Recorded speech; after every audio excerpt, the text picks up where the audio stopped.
Let's take a look at Jared Goff. I'm talking the good, the bad, and the ugly. Let's talk Lions.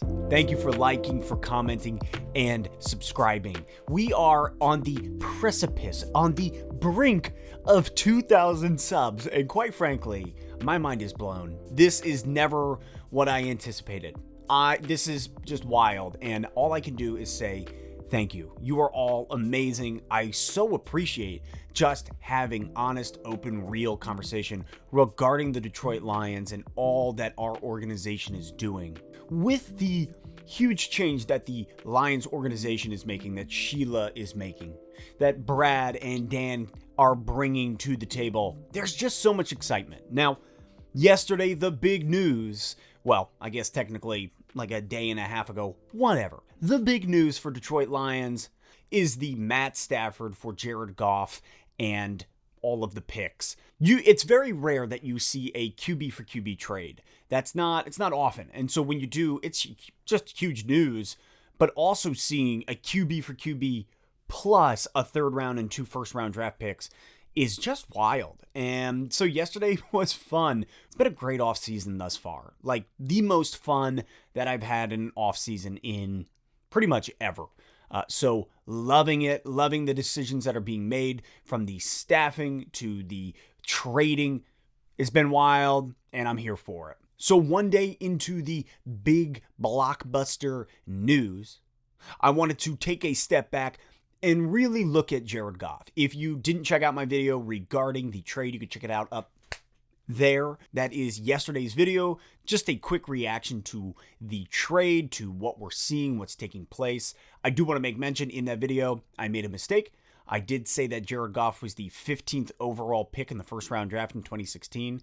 That's a lie. He was the number 1 overall draft pick. That's what happens when you make a video when you wake up 10 minutes later. That's on me. That's on me. So, with that being said, let's move into today's video.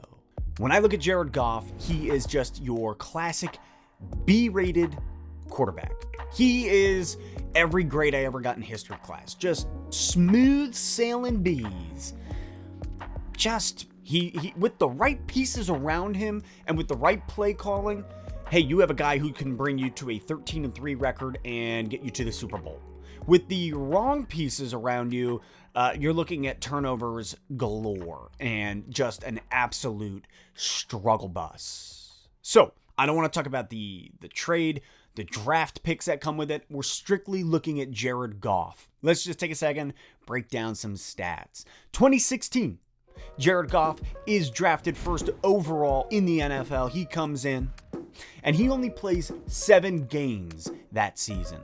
His completion percentage was at about 54.6, so he went 112 for 205. So, you know what? You come in and you're brand new, you're a rook, you're just learning on the fly. He had 1,089 yards, and when you look at it, he had 5 touchdowns total. He did throw for 7 interceptions that season, and he fumbled the ball 5 times. So that's a lot. You're looking at almost a fumble a game and an interception a game. But hey, you know what? Rookie season, you only played 7 games. Let's move into the 2017 year.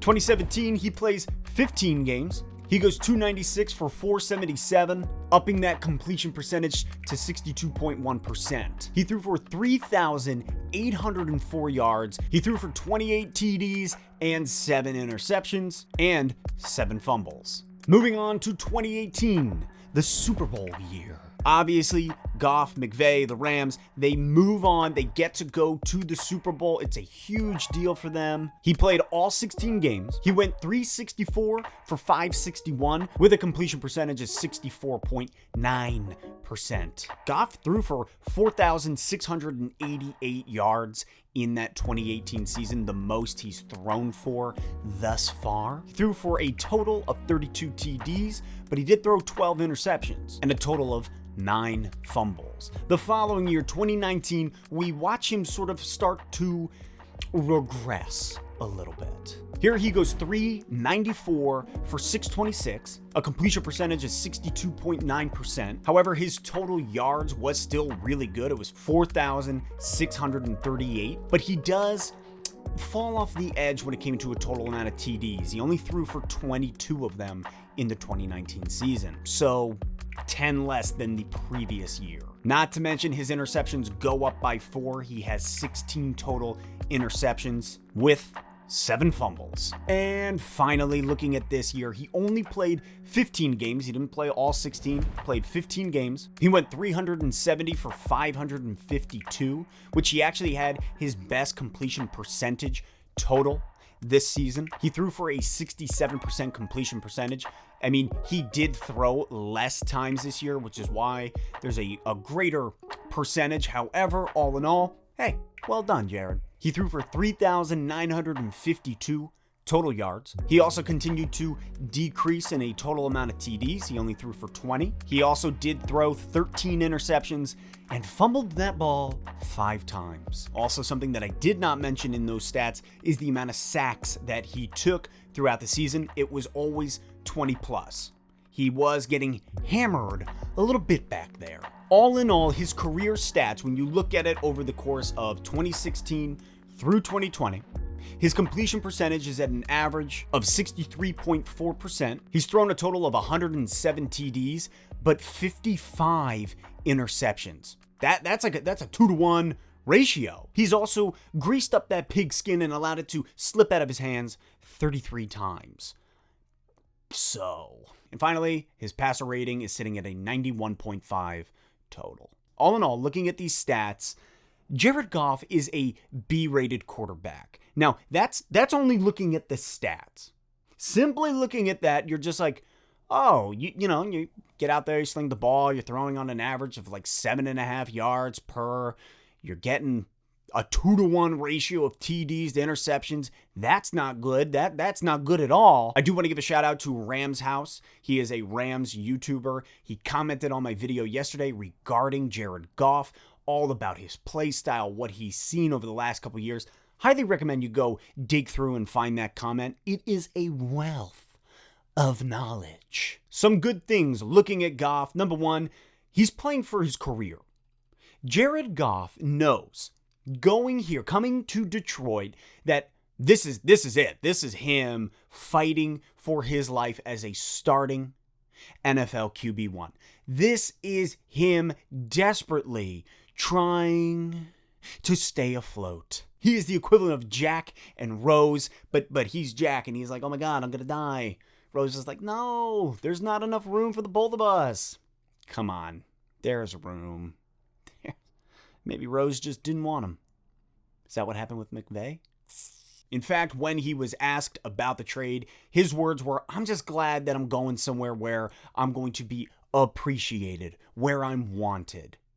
But in other words, it's really more like you're just really glad to not be with LA anymore, because McVay obviously had enough of Goff. He was done with him. McVay did not want him anymore.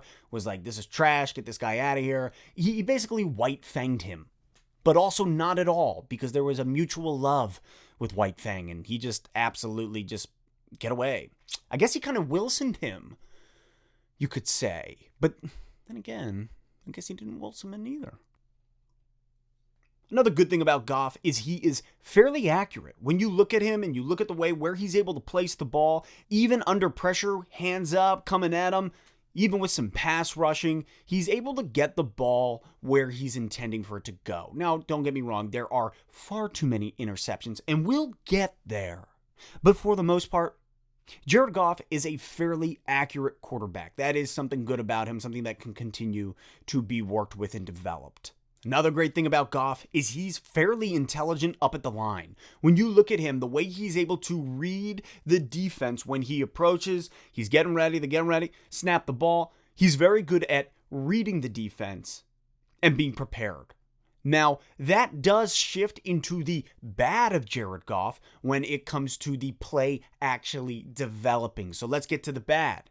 As the play develops and everything begins to crumble on him like Oreos in 2005 when they took out the saturated fat, Goff really struggles the moment the play begins to dissolve around him. When the defense comes in, the scheme gets blown to hell. There's Goff, and you could see there's like this panic, and he doesn't know how to operate, can't read it. And that's where a lot of the interceptions will come in, a lot of the fumbles. He gets pressured and he fails underneath that pressure. When he gets up to the line, he's intelligent. He makes his observations, he looks around, he takes it in.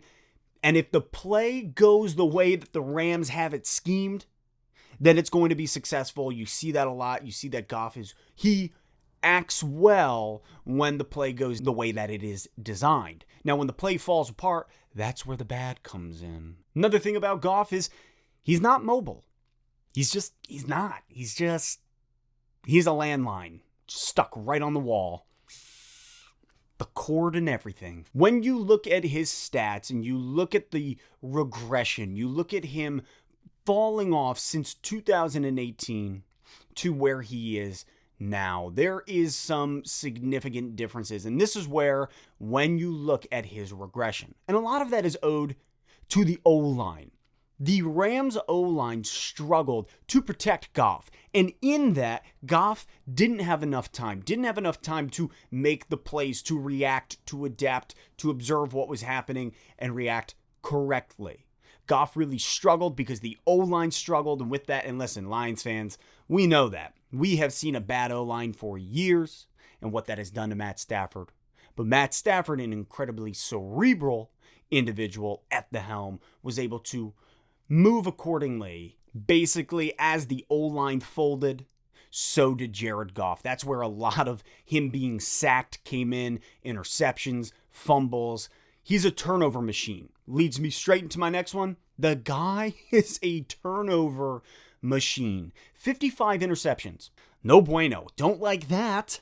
He came into this design where McVay said, "You're not who I want." Played into it to the best of his ability. It was not enough. McVay said, "I don't want you anymore." So here he is getting shipped out. So the good, the bad, the ugly, all in all, Jared Goff is a B quarterback. With a good O-line, with a running game, if DeAndre Swift is able to really push forth, have a breakout year, hey, this could be something that works for the Detroit Lions. There's a lot of speculation that this is similar to the Kansas City move with Alex Smith, building around him, finding the Mahomes. Alex Smith moves on, Mahomes comes in, boom, got yourself a team. There's a lot of speculation that that could be what the Detroit Lions are doing here. Jared Goff comes in while we are building out the rest of the offense, of the defense, creating what we have to create around Jared Goff in preparation for our next QB, the bridge to Terabithia, if you will. I like it. You know, I look at Goff and I'm like, you're a B quarterback, you're nothing to be amped on, but I will say the fact that you're going to come here and you're playing for your career, we could really get a great version of Jared Goff. We could get a version of him that is fighting for survival. All in all, these are just some of the things that we have to be aware of. He's not mobile, but he's got good accuracy. He's a turnover machine, but there's a lot of room for development in the reaction of the play as it unfolds. So here we are, and I'm okay with it. I'm here for it. I think that the decision is wise. We have gotten rid of Stafford. Goff is fighting for his career as QB1 just in general in the NFL. I'm excited to see what he does coming here and playing for the Detroit Lions, at least for a season. Thank you for liking, for commenting, and subscribing. Thank you.